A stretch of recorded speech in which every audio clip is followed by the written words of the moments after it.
Hey photographers! This morning, Fujifilm announced the X100VI. I reviewed the X100V in November 2021, but it was actually released 4 years ago in 2020. I titled that review, Why You Want a Fujifilm X100V.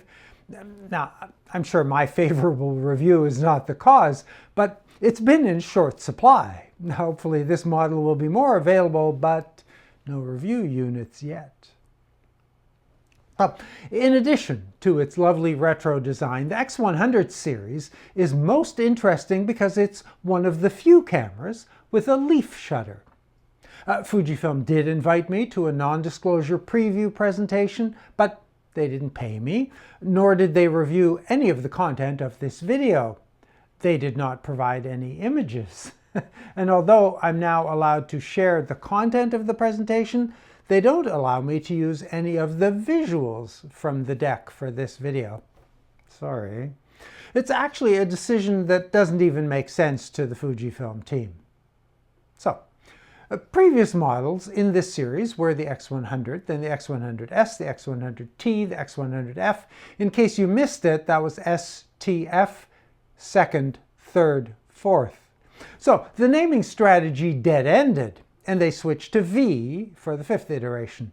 But that was a little precocious because this new camera includes the 5th generation APS-C X-Trans sensor and the 5th generation processor, also found in several other recent Fujifilm cameras. 5 would be the ideal name.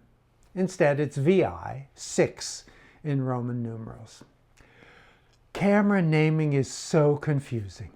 So, 5th generation sensor means 40 megapixels, but the most significant upgrade here is the addition of a stabilization system, which they've managed to squeeze in without changing the design or size of this little beauty. Well, it's 1 millimeter deeper.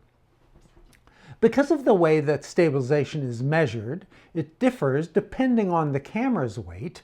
It's rated for 6 stops, slightly less than other recent Fujifilm models. And some of the controls have been fine-tuned. From the images in the NDA deck, they look improved. The full list of new features and upgrades is quite long. More tilt on the LCD, significant video upgrades, including more recording time before overheating. Improved weatherproofing is an option. But it's nice to have those upgrades, no question. What's not upgraded is the already excellent 2nd generation 23mm f2.0 fixed lens from the 5, or the most interesting hybrid optical digital viewfinder, and the physical manual controls for exposure settings, combined with powerful auto features. Executive summary, intensely desirable. Can't wait to try one out. Now, did I mention the price? 2,160 Canadian dollars. That's up from the 1,800 Canadian from the 5.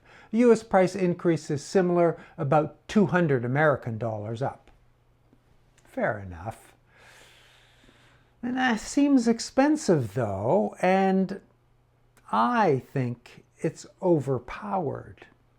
Now, I'm certain that Fujifilm did their due diligence, consumer surveys and focus groups, to determine that there is a market for this camera at that price. And the demand for the X100V must give them confidence. After all, what's the competition for this camera? Panasonic, Ricoh, even Sony have, or at least had, fixed lens cameras with leaf shutters.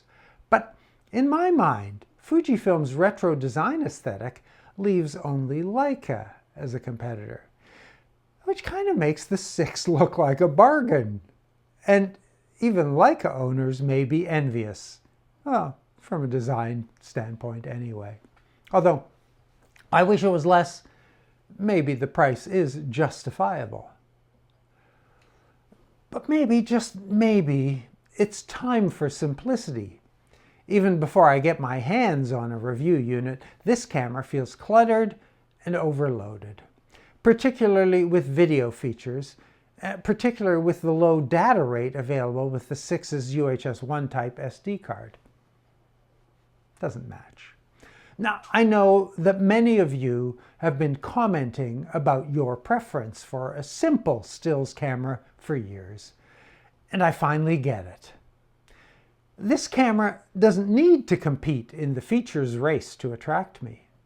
However, to Fujifilm, there's likely no saving to removing the video features.